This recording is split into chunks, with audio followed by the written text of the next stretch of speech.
Here we are at example 6 from our 1.3 number 2 set of notes. We're asked to evaluate this piecewise function.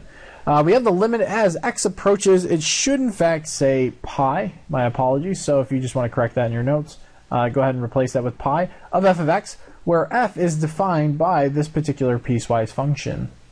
Now, when we're looking at this particular problem, again, because it's a piecewise, we should be thinking one-sided limits.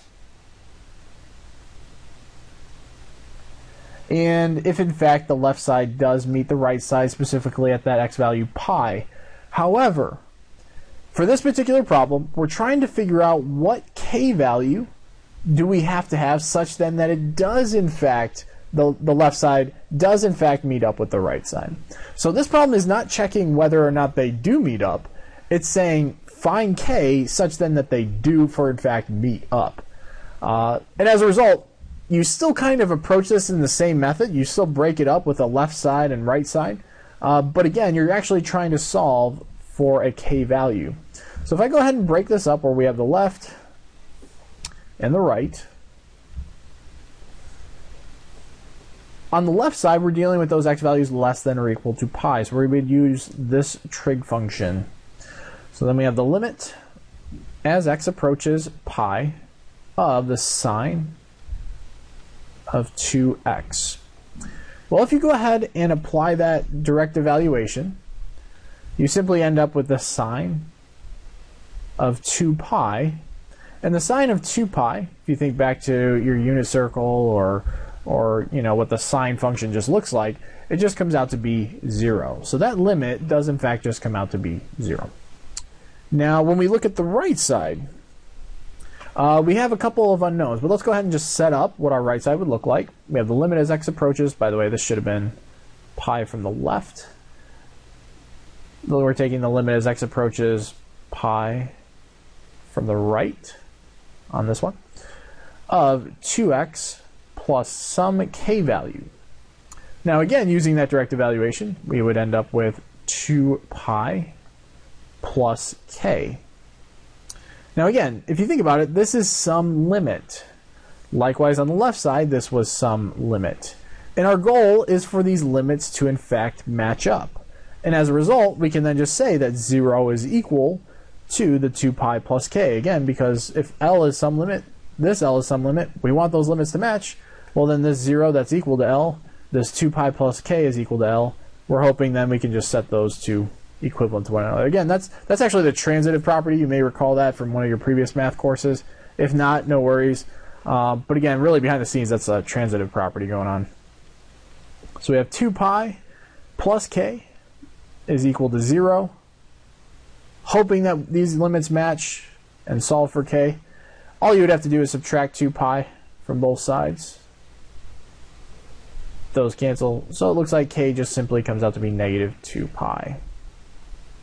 So what we've done is, again, we've solved for the specific k value such then that you would see the same exact limit from the left side and from the right side. Just kind of like a quick graphical representation of this. In fact, actually, let's go ahead and graph these using the calculators. I think that'd be even better. So let's go ahead and take out our calculator. We're dealing with the top part being the sine. Oops. Sine of 2x, and for our next function we want it to be at 2x, and then we said that k came out to be negative 2 pi, so minus 2 second pi. So at this point, I've gone ahead and actually thrown in my functions into the graphing calculator. And if I just go ahead and hit graph, we see these two functions, this being that sine one, and then that 2x minus 2 pi. Now what we're really interested in here is for those x values that are less than or equal to pi and those values that are larger than pi. In other words, like if I go back to the notes, the piecewise function that was broken up specifically at pi, we found the k value. It came out to be negative 2 pi. But let's go ahead and verify what's happening specifically at pi. Change the window. We'll change the window starting at 0, going to 6. Go by ones, that's fine. And specifically our y values, we'll change that to like -1 and +1. Others look fine. So we'll go ahead and graph this. So again, this is 0, this is 6. We should see, yep, that in fact cross here. So in other words, what's happening is for x values that are less than pi, we are using this sine of 2x function, which means we're using this wave function.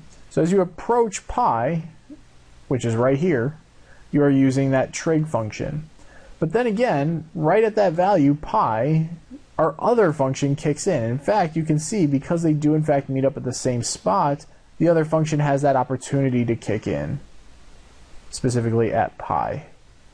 All right. Even if you just want to verify like the intersection of that, we can do that very easily by hitting second calc, finding that intersection. It should happen specifically at pi. So this is now going to be that line. Let's see the intersection. And there it is. You can see that the intersection is happening at pi. So again, x value is less than pi, we're using this sine function. X value is larger than pi, we're now using that other function with that specific k value in mind, that -2 pi. One thing I would also like to mention is, in fact, that this is a really good AP type problem because you're not just proving left and right sided limits, you're actually verifying what k value would work for that. So you're having to kind of go one step further and just say that this is, in fact, algebraically, this is what that k value has to be to have that limit continue on. So again, though, that is problem 6 from our 1.3 number 2 set of notes.